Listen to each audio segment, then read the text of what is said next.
Electromagnetic spectrum, absorption spectra, विद्युत चुम्बकीय spectrum, अवशोषण स्पेक्ट्रा के बारे में आज हम अध्ययन करेंगे।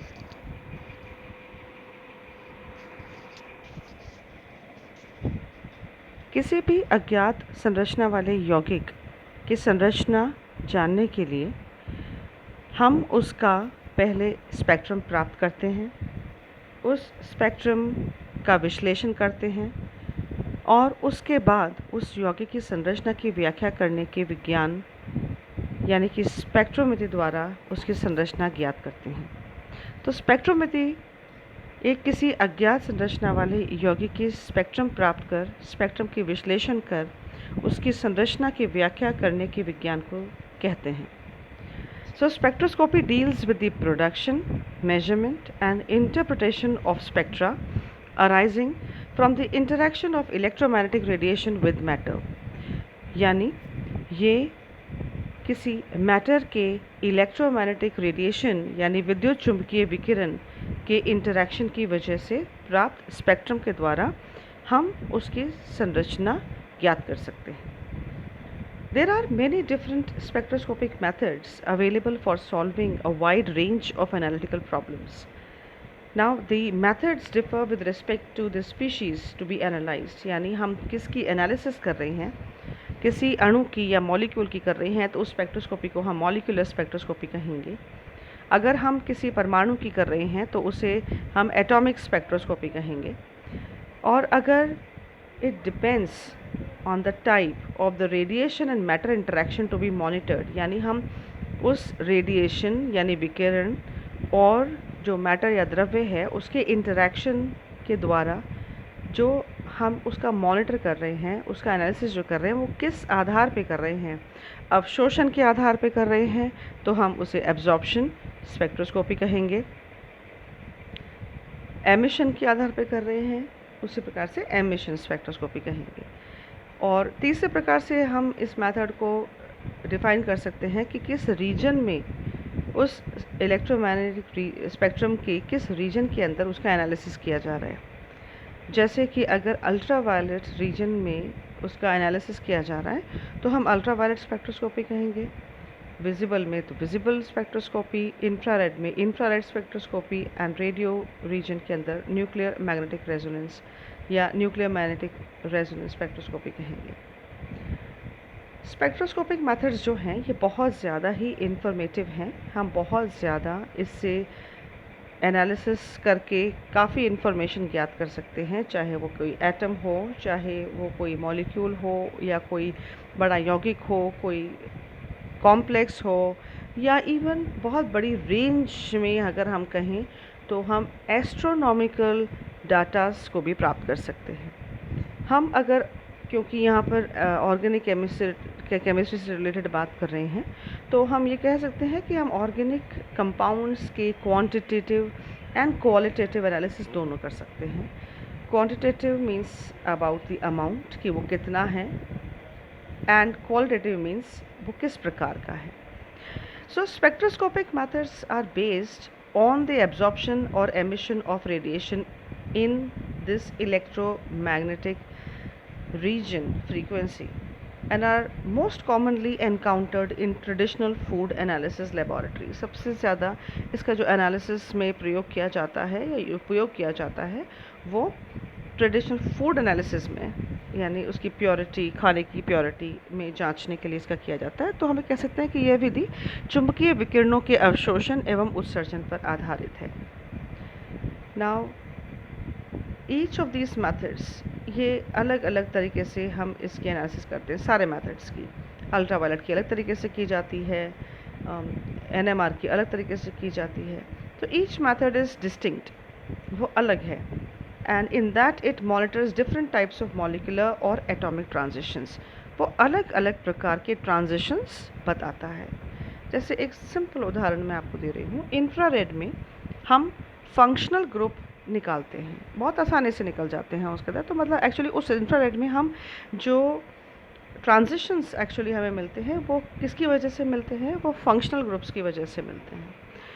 दूसरा, अगर NMR स्पेक्ट्रोस्कोपी की बात कर रहे हैं, प्रोटॉन NMR के बारे में अगर मैं कहूँ तो हम प्रोटॉन के क्वांटिटेटिव एंड क्वालिटेटिव एनालिसिस करते हैं, यानी प्रोटॉन कितने प्रकार के हैं ऑर्गेनिक कंपाउंड के अंदर, उसके आसपास का एनवायरनमेंट कैसा है। तो ये डिपेंड करता है कि हर मेथड जो है कि वो किस स्पेसिफिक रेंज में है, और वो किस रेंज में होने पर वो डिस्टिंक्टली होता है और वो अलग अलग प्रकार के हमें ट्रांजिशंस देता है। तो हम कह सकते हैं कि spectroscopy is the study of the interaction between matter and electromagnetic radiation.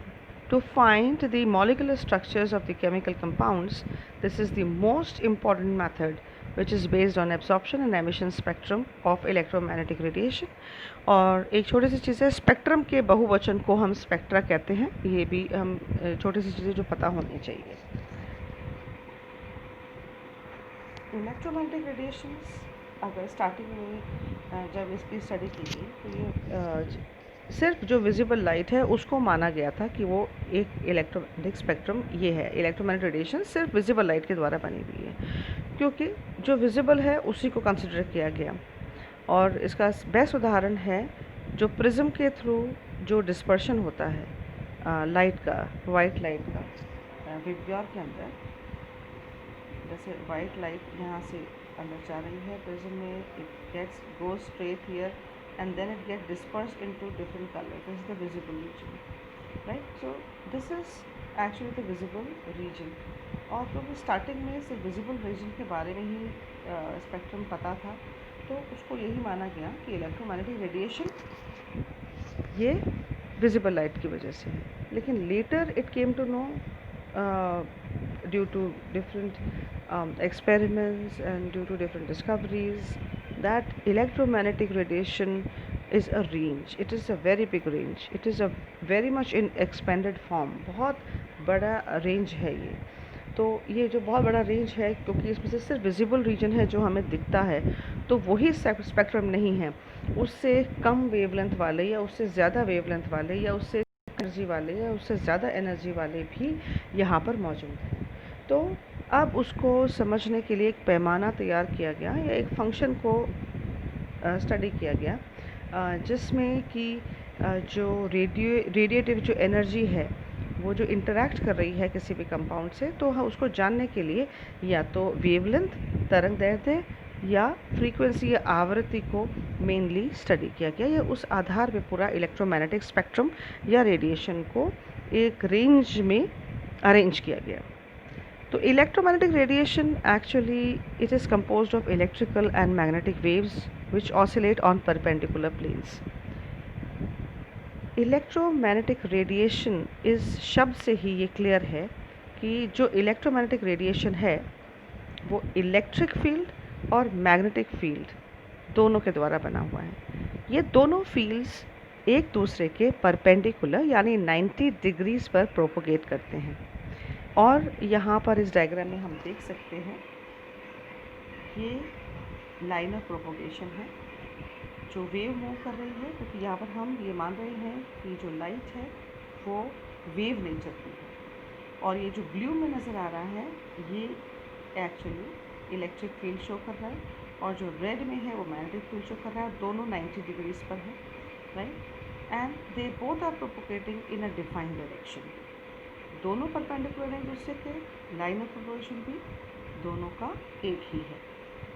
और इसके अंदर ये इसकी वेवलेंथ है। अगर मैं यहाँ से इस ट्रफ और इस ट्रफ के बीच में डिस्टेंस देखूँ तो ये जो डिस्टेंस है दिस इज़ वन वेवलेंथ, ये तरंग दैर्ध्य है, इसको हम लैम्डा के द्वारा डिनोट करते हैं। यहाँ ये पूरा इलेक्ट्रोमैग्नेटिक रेडिएशंस का स्पेक्ट्रम इस डायग्राम में आप देख सकते हैं। इसके अंदर एनर्जी एंड वेवलेंथ के आधार पे हमने इसको पूरा अरेंज किया हुआ है। यानी हम ये जानते हैं जो एनर्जी है that energy and wavelength inversely proportional है। E is inversely proportional to lambda, यानी जिसकी अधिक ऊर्जा है उसकी कम वेवलेंथ है। तो यहाँ पर हम देख सकते हैं जो गामा रेज हैं वो बिल्कुल लेफ्ट हैंड साइड में हम शो कर रहे हैं।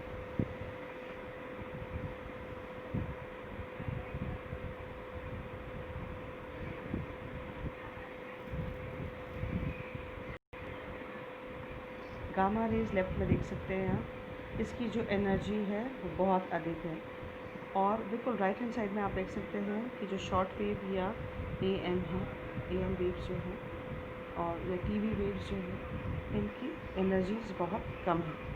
सो फ्रॉम लेफ़्ट टू राइट अगर हम जाते हैं सो एनर्जीज डिक्रीज़ हो रही हैं। लेकिन अगर हम वेवलेंथ को देखें तो यहाँ पर जो गामा रेज हैं उनकी जो वेव लेंथ्स हैं वो बहुत कम है। और जो राइट साइड में जो चाहे TV की वेव्स हैं या शॉर्ट वेव्स हैं, इनकी जो वेव्स हैं या रेडियो वेव्स अपन कहें तो ये बहुत ज़्यादा इनकी वेवलेंथ है, राइट। सो और यहाँ पर जो कलर्ड में यहाँ शो हो रहा है, this is the spectrum of the visible region. Now this is actually the VIBGYOR, और इसकी रेंज हम देख सकते हैं। This is 400 nanometres to approximately 7800 nanometres के बराबर है ये मेरी। यहाँ पर आप देख सकते हैं दिस इज़ लेफ़्ट साइड में violet, then indigo, then blue, green, yellow, orange and red. तो एनर्जी जो है वो वायलेट कलर की ज़्यादा है और रेड कलर की जो एनर्जी है वो कम है। And it is vice versa, that is जो वेवलेंथ है वो वायलेट कलर की बहुत कम है, सबसे कम है पूरे विजिबल रीजन में, और रेड लाइट में जो उसकी वेवलेंथ है वो अधिक है।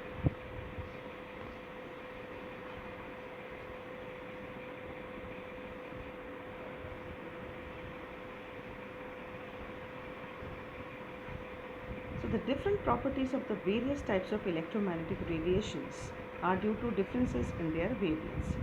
अब क्योंकि अलग अलग तरीके की तरंगें हैं, अलग तरह की विकिरणें हैं, अल्ट्रा वायलेट रेडिएशंस की अलग प्रॉपर्टीज़ हैं, UV की अलग प्रॉपर्टीज़ हैं, विजिबल रेंज की अलग प्रॉपर्टीज़ हैं, इंफ्रारेड की अलग है, रेडियो वेव्स की अलग प्रॉपर्टीज़ हैं। तो ये किसकी वजह से हैं? क्योंकि इन सब की जो वेवलेंथ है वो डिफरेंट है, एंड वेवलेंथ अलग होने की वजह से एनर्जीज में भी डिफरेंट है। तो शॉर्टर वेवलेंथ्स हमें पता है कि वो हायर एनर्जी इसमें रखते हैं। तो ये इनके प्रॉपर्टीज़ जो हैं वो जस्ट बिकॉज इनकी वेवलेंथ डिफरेंट है या एनर्जीज डिफरेंट है, इसलिए इनकी प्रॉपर्टीज़ भी डिफरेंट है। इलेक्ट्रोमैग्नेटिक रेडिएशंस एक कांस्टेंट स्पीड में मूव करती है। हर वेवलेंथ कॉरेस्पॉन्ड करती है एक फ्रीक्वेंसी या आवृत्ति को, which is the number of times per second that a crest passes through a given point। यानी कितनी वेव्स या कितनी वेव्स पर सेकेंड एक पॉइंट में से निकल रही हैं वो उसकी आवृत्ति कहलाती है। तो लॉन्गर वेव्स जो होती हैं उनकी कम फ्रीक्वेंसी होती है क्योंकि वो एक पॉइंट में से कम वेव्स निकलेंगी, और जो शॉर्टर वेव्स हैं उनकी हायर फ्रीक्वेंसीज होती हैं क्योंकि वो एक पॉइंट में से बहुत ज़्यादा निकलेंगी, because the waves are many and they are smaller in number. उनकी साइज़ जो है वो जो लेंथ जो है बहुत छोटी है। सो फ्रीक्वेंसी हम कॉमनली इसको रिपोर्ट करते हैं हर्ट्ज़ के अंदर। हर्ट्ज़ मीनिंग साइकिल्स पर सेकेंड और वेव्स पर सेकेंड की एक सेकेंड में एक पॉइंट से कितनी वेव्स निकल के गई हैं, right. So here we can say जो we are talking about electromagnetic waves, तो we can refer either to wavelength, या तो हम उसको वेवलेंथ के थ्रू एक्सप्लेन कर सकते हैं या फिर उसको फ्रीक्वेंसी से एक्सप्लेन करते हैं। Two values are inter converted. वो किस तरीके से इंटर कन्वर्टेड है, लेट अस सी।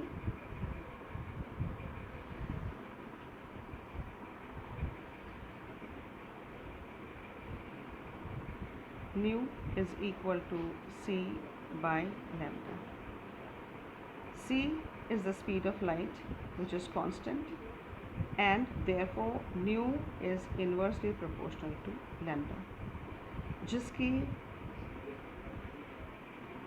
ज़्यादा वेवलेंथ है उसकी कम फ्रीक्वेंसी होगी, यानी कम वेव्स निकलेंगी एक पॉइंट में से, और जिसकी वेवलेंथ बहुत कम है उसकी फ्रीक्वेंसी बहुत अधिक होगी। तो इस तरीके से ये रिलेटेड है।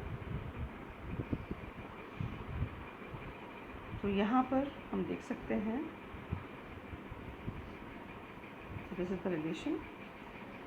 इसको हम फ्रीक्वेंसी कुछ जिस लेटर ग्रीक लेटर से डिनोट करते हैं उसको हम न्यू बोलते हैं, और इसकी जो यूनिट है वो पर सेकंड है।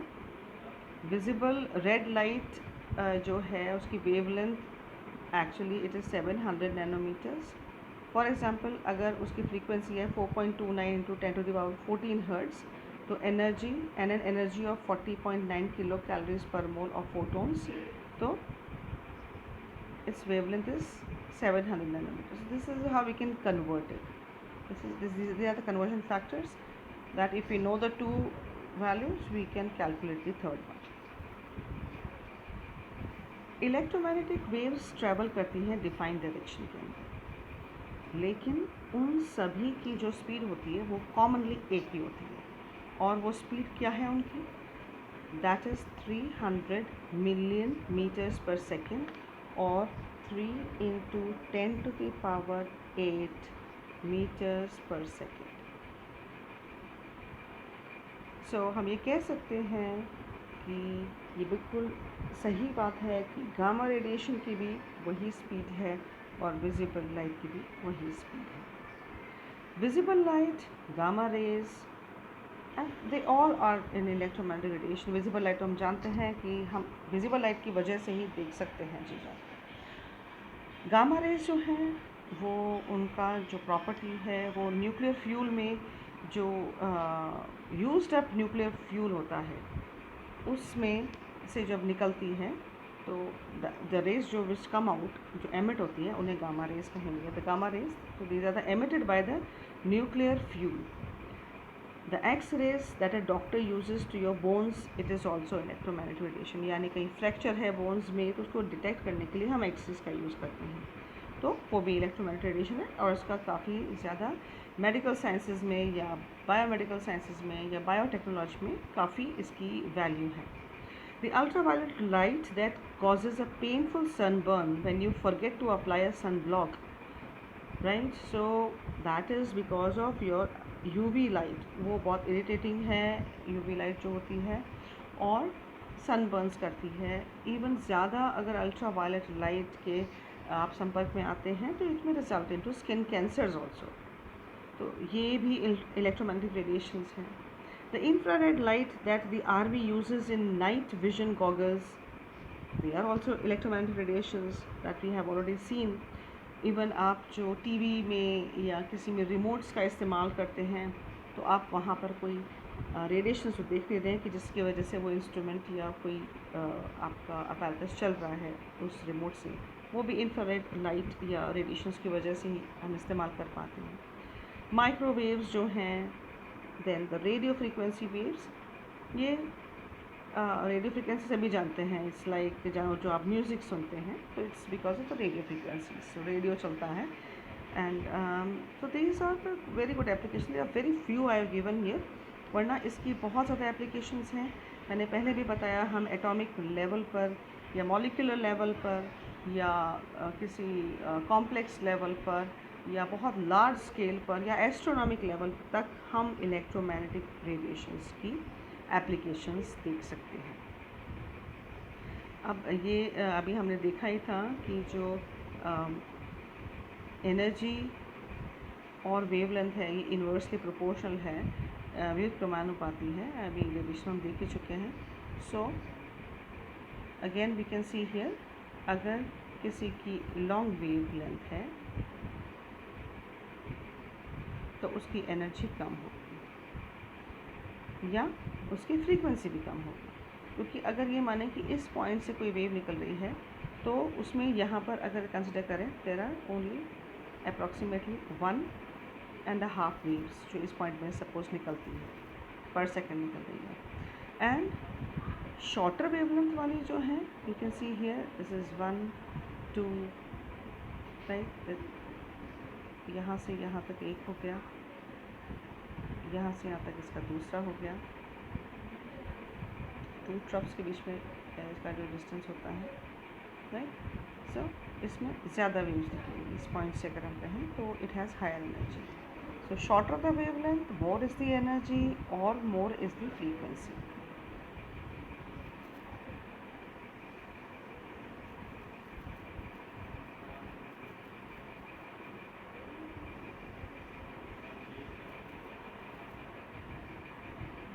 तो हम देख चुके हैं कि एनर्जी और फ्रीक्वेंसी और जो वेवलेंथ है वो किस तरीके से रिलेटेड है। और let us talk about some other properties here. High energy radiations जो हैं वो सच एज गामा रेज और X rays are very high energy radiations. और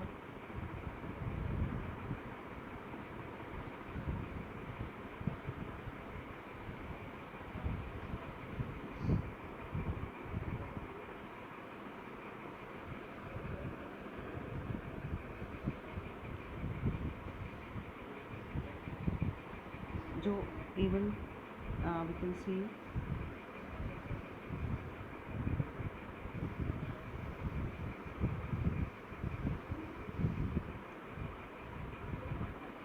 high energy radiations are gamma rays and X rays. High energy है यानी short waves होंगी, and short waves that means इनकी जो वेवलेंथ है वो बहुत छोटी होगी।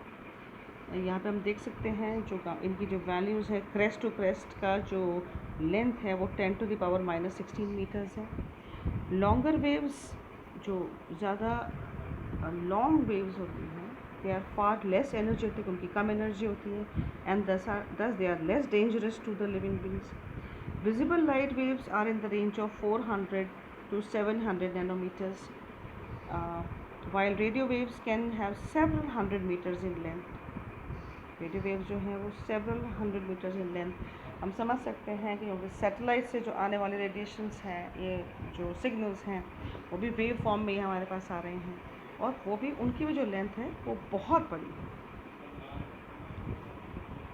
Now another thing which is very important is, हम ये यहाँ पर हम लाइट को कंसिडर कर रहे हैं कि वो वेव फॉर्म में है, राइट। लेकिन दी वेरी इंपॉर्टेंट थिंग इज़, हम ये मानते भी हैं कि इलेक्ट्रोमैग्नेटिक रेडिएशंस जो हैं उसके अंदर एनर्जी है।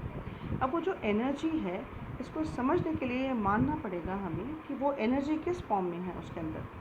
उस इलेक्ट्रोमैग्नेटिक रेडिएशंस के अंदर जो एनर्जी है वो फोटॉन्स या पैकेट्स के फॉर्म में है, स्ट्रीम ऑफ पार्टिकल्स के फॉर्म में है, रादर देन अ वेव के तरंग के फॉर्म में नहीं है। वो क्वांटिफाइबल अमाउंट है एनर्जी का जो इलेक्ट्रोमैग्नेटिक रेडिएशंस के अंदर प्रेजेंट है, राइट। तो जो लाइट है, हम सभी जानते हैं कि इसका डुअल नेचर है। The light has a dual nature, इसका द्वैत प्रकृति दर्शाता है, right. So because it has a dual nature, that means it has both the wave nature जो हम देख चुके हैं, और the other thing it is having energy, and that energy is in the form of packets. और इसके बारे में जो स्टडी की थी वो सन 1900 में मैक्स प्लैंक ने विकिरणों का क्वांटम सिद्धांत प्रतिपादित किया था।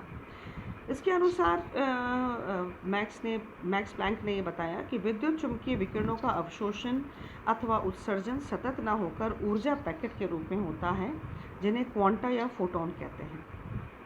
सो we can recall again that concept known as the dual particle nature.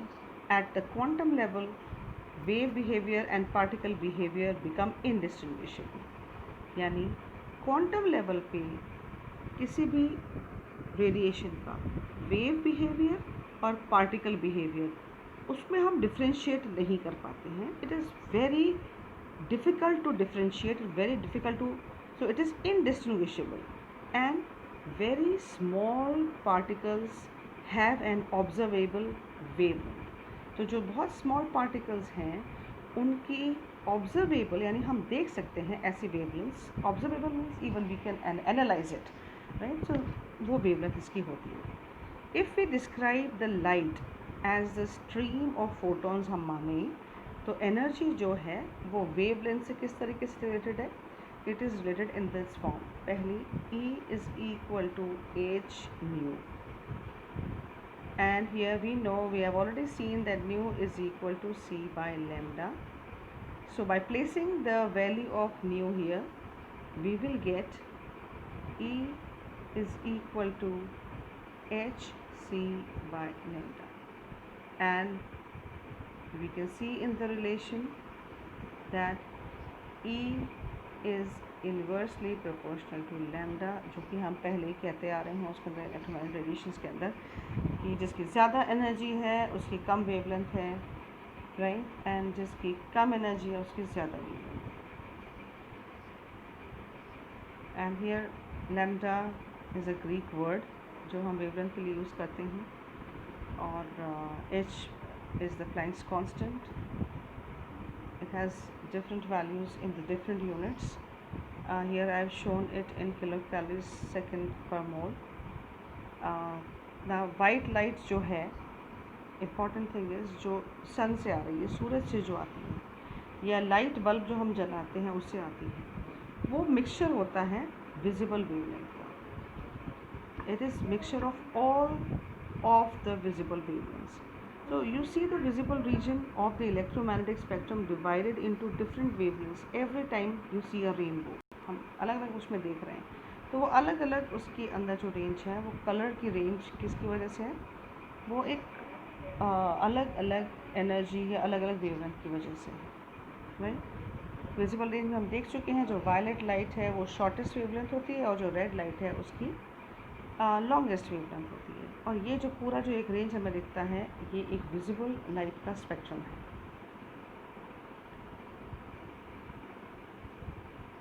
The molecular spectroscopy, एक बेसिक आइडिया हम पहले देखेंगे कि मॉलिकुलर स्पेक्ट्रोस्कोपी एक्चुअली है क्या. मॉलिकुलर स्पेक्ट्रोस्कोपी अगर जनरलाइज हम कहें तो एक्सपेरिमेंटली जब हम किसी कंपाउंड के बारे में एनालिसिस करना चाहते हैं, तो मॉलिक्यूल्स की मॉलिकुलर लेवल पे अगर करना चाहें तो उसे हम मॉलिकुलर स्पेक्ट्रोस्कोपी कहेंगे. So in spectroscopy experiment, electromagnetic radiation of a specified range of wavelength is allowed to pass through a sample containing a compound of interest. The sample molecules absorb energy from some of the wavelengths and as a result jump from the low energy level, that is the ground state, to higher energy level, the higher energy, which is excited state. Other wavelengths are not absorbed by the sample molecule, so they pass on through a detector. On the other hand, of the sample records which wavelength were absorbed and to what extent they were absorbed, right. तो actually इसमें हो क्या रहा है, हम किस प्रकार से करते हैं, हमने इलेक्ट्रोमैग्नेटिक रेडिएशन किसी स्पेसिफाइड रेंज की, राइट, हमने क्या किया, उसको पास किया उस सैंपल से जिसकी कि हमें एनालिसिस करनी है. एंड व्हाट वी सी, कुछ वेवलेंथ्स एब्जॉर्ब हो जाती हैं और कुछ वेवलेंथ्स एब्जॉर्ब नहीं होती हैं, दे जस्ट पास, राइट. और फिर आगे हम एक डिटेक्टर रखते हैं जिसके अंदर हमें ये पता लग जाता है कि कौन सी वेवलेंथ एब्जॉर्ब हो चुकी है और कौन सी वेवलेंथ एब्जॉर्ब नहीं हुई है, और अगर हुई है तो कितने एक्सटेंट तक हुई है. So here is the key to molecular spectroscopy. एक स्पेसिफिक हम इसको मान सकते हैं that a given molecule will specifically absorb only those wavelengths, वो सिर्फ मॉलिक्यूल उसी वेवलेंथ या उसी तरंग दैर्ध्य की इलेक्ट्रोमैग्नेटिक रेडिएशंस को एब्जॉर्ब करेगा जिनकी की एनर्जीज जो हैं वो कॉरेस्पॉन्ड करें या वो बराबर हों उस एनर्जी डिफरेंस के जिसके कि उसका ट्रांजिशन हो रहा है, right.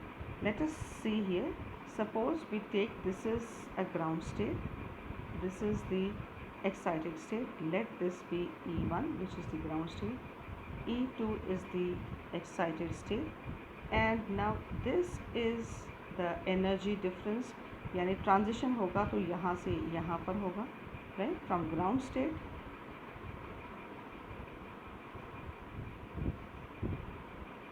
to the excited state, higher energy level. ये ट्रांजिशन होगा मॉलिक्यूल का, and that transition will need some energy. वो एनर्जी कितनी होगी? That energy will be equal to the difference of the two, यानी एक्साइटेड एनर्जी स्टेट की जो energy है माइनस दी ग्राउंड स्टेट की जो एनर्जी है, उसका जो डिफरेंस है उसके बराबर उसकी एनर्जी होगी, राइट। और मॉलिक्यूल उन्हीं वेवलेंथ्स को एब्जॉर्ब करेगा जिनकी एनर्जी उस ट्रांजिशन की जो एनर्जी है, डिफरेंस ऑफ एनर्जी जो है उसके बराबर। सो दस if the transition involves the molecule jumping from ground state of A to ground state A to excited state B, here I have taken E1 and E2, I can take ground state as A and excited state as B. Right, let us take this as that this is A and this one is B. So this is the ground state and this is the excited state. तो transition जो हो रहा है molecule को वो यहाँ से यहाँ पर हो रहा है। सो अगर transition if the transition involves the molecule jumping from ground state A to excited state B with an energy difference of delta E, इसका जो difference होगा energy difference वो ये वाला होगा। This we are saying already that it is E2 minus E1. The molecule will specifically absorb the radiation. वो molecule वो विकिरणों को अवशोषित करेगा, उन्हीं को करेगा जिसकी जो वेव लेंथ है, तरंग दैर्ध्य है, वो कॉरेस्पॉन्ड करे, यानी कि वो बराबर हो डेल्टा ई के, while allowing other wavelengths to pass through unabsorbed, यानी बाकी जो हैं उसमें से बिना एब्जॉर्ब हुए, बिना अवशोषित हुए निकल जाएंगे। So by absorbing which wavelengths a molecule absorbs, अगर हम ये ऑब्जर्व करें कि कौन सी वेवलेंथ्स एब्जॉर्ब हो रही हैं उस मॉलिक्यूल के द्वारा, कितनी एब्जॉर्ब हो रही हैं, कितने एक्सटेंट एब्जॉर्ब हो रही हैं, तो हम ये इन्फॉर्मेशन निकाल सकते हैं उस मॉलिक्यूल के बारे में, उसके नेचर के बारे में, उसकी एनर्जी के ट्रांजिशंस के बारे में, जो ट्रांजिशन हो रहा है E1 से E2 में, उसके ट्रांजिशन के बारे में मालूम कर सकते हैं। तो ये मालूम करने पर हम उस सारी इन्फॉर्मेशंस के थ्रू हम मॉलिक्यूल के स्ट्रक्चर को की इंफॉर्मेशन निकाल सकते हैं। So by observing which wavelength the molecule absorbs and to what extent it absorbs them, we can gain information about the nature of the energetic transitions that a molecule is able to undergo, and thus information about its structure we can find out. Now I am just giving a simple idea about the types of spectra, because spectra के बारे में काफ़ी बार हम analysis करते हैं, और यहाँ पर क्या हम जो बात कर रहे हैं एब्जॉर्प्शन स्पेक्ट्रा के बारे में बात कर रहे हैं। तो मैं स्पेसिफिकली एक जनरल बता रही हूँ कि 3 प्रकार के हम स्पेक्ट्रा देखते हैं।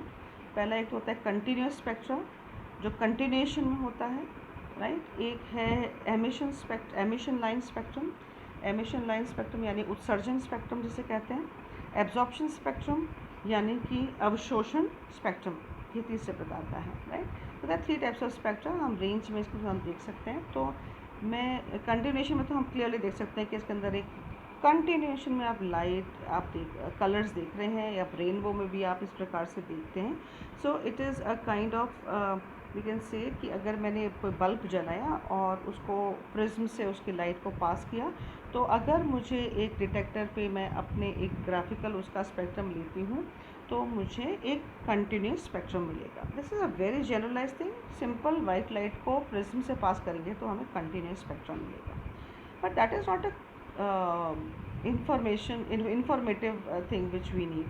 The important thing is the emission and the absorption spectra, and we should specify the thing, वो हमको बहुत ज़्यादा क्लियर होनी चाहिए। तो जब किसी स्रोत से प्राप्त प्रकाश को अवशोषण करने वाले माध्यम से गुजारा जाता है, चाहे वो माध्यम ठोस हो, द्रव हो अथवा गैस हो, एवं परिणामी प्रकाश का स्पेक्ट्रोस्कोप की सहायता से विश्लेषण किया जाता है, तो उससे प्राप्त स्पेक्ट्रम को अवशोषण स्पेक्ट्रम कहते हैं। अवशोषण spectrum, absorption spectrum. So an absorption spectrum is constituted by the frequencies of the light transmitted with dark bands when energy is absorbed by the electrons in the ground state to reach the higher energy states. तो ऐसे spectrum में प्रकाशमान पृष्ठभूमि पर काली अंधकारमय रेखाएं अथवा band प्राप्त होती हैं। ये काली रेखाएं ये प्रदर्शित करती हैं कि प्रकाश का यह भाग माध्यम द्वारा अवशोषित किया गया है। जब विकिरण किसी पदार्थ से होकर गुजरते हैं तो पदार्थ उन तरंगों का वर्णनात्मक अवशोषण या सेलेक्टिव एब्जॉर्प्शन कर लेता है, जो यह स्वयं तापदीप्त या इनकैंडेसेंस होने पर उत्सर्जित करता है। Right, here we can see in the diagram. So जो आप इसके अंदर जो यहाँ पर ब्लैक लाइंस आप देख रहे हैं, राइट, वो एब्जॉर्ब हुई किसके द्वारा? जैसे ये लाइट है, सोर्स है, हमने कोल्ड गैस से उसको पास किया, ये गैस जो है ये सैंपल है, इसने कुछ वेवलेंथ को एब्जॉर्ब किया, फिर हमने प्रिज्म से इसको पास किया, फिर हमने इसका स्पेक्ट्रम निकाला। तो ये तो कंटिन्यूस स्पेक्ट्रम है और अब आप इसमें इसके अंदर डिफरेंट चीज़ आप देख सकते हैं। तो डार्क लाइंस जो इसमें नज़र आ रही हैं वो एब्जॉर्प्शन के बारे में बता रही हैं कि इस कोल्ड गैस ने ये वाली वेवलेंथ्स को एब्जॉर्ब किया।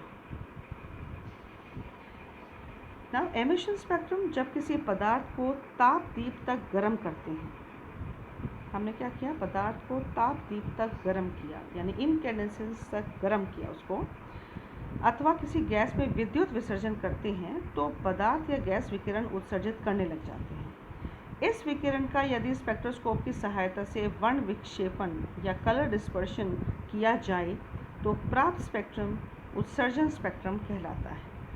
So when the energy is absorbed by electrons of an atom, or electrons move from the lower energy levels to the higher energy levels.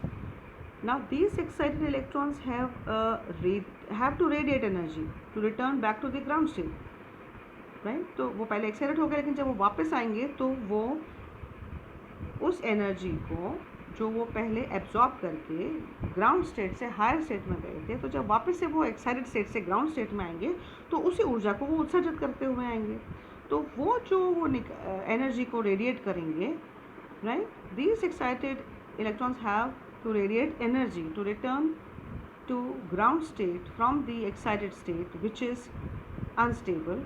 So the emission spectrum is formed by the frequencies of these emitted light, and this we can see here.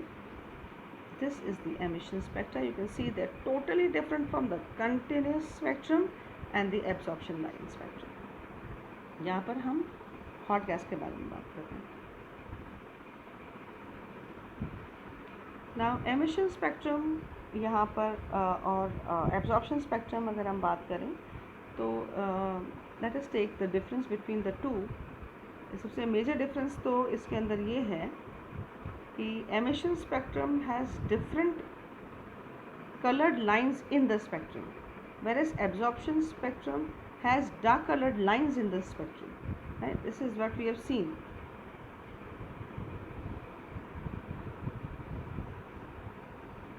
In the diagram, in the last slide we have seen emission में colored lines दिख रही हैं, absorption में dark lines दिख रही हैं, right? Now let's come to the difference between the two. Emission spectrum, it is produced because of the release of energy. It is produced due to the absorption of energy. It comprises colored lines in the spectrum. It comprises dark lines or gaps in the spectrum. It is helpful in figuring out the composition of certain matter. Composition यानी आप संगठन को बता सकता है किसी भी matter या द्रव्य के बारे में. It can be use to figure out the ability of certain objects to retain heat, कि वो कितनी हीट को एब्जॉर्ब कर सकता है, कितना एब्जॉर्ब कर सकता है, किसी की अवशोषण करने की क्षमता कितनी है, ये उसको बता सकता है. एमिशन स्पेक्ट्रा में the type of photons emitted is helpful in figuring out the kind of elements the substance is made up of, यानी किस प्रकार के एलिमेंट्स, कौन से एलिमेंट्स इसके अंदर उपस्थित हैं, ये पता लग सकता है. It radiates different amount of energy and has unique emission level, सबके अलग अलग होते हैं. While in the absorption spectrum the wavelengths of light absorbed is helpful in figuring out the number of substances in the sample. So emission spectra can emit all the colors in an electromagnetic spectrum, while the absorption spectrum can have a few colors missing due to the redirection of absorbed photons. Now this is the schematic diagram of spectrometer. This is just in a short I am telling you, जो कि हम समझ सकते हैं। इसको देखकर I think आप लोगों को समझ में भी आ रहा होगा कि हम एक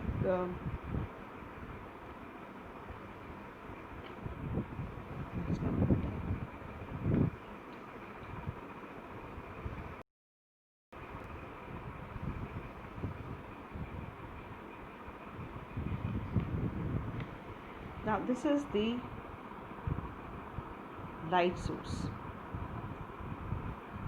या विकिरण या प्रकाश स्रोत जहाँ से लाइट स्टार्ट हो रही है। एक सोर्स है लाइट का, हमें विकिरण यहाँ से मिल रहा है। ये सैंपल सेल है जिसके अंदर हम चाहे गैस भरें, लिक्विड लें या एक सॉलिड भी हम इसमें रख सकते हैं, राइट। तो that is the sample cell, जिसमें प्रतिदर्श कोष्ठ है जिसके अंदर सैंपल जिसकी स्टडी हमें करनी है वो इसमें रखा जाएगा।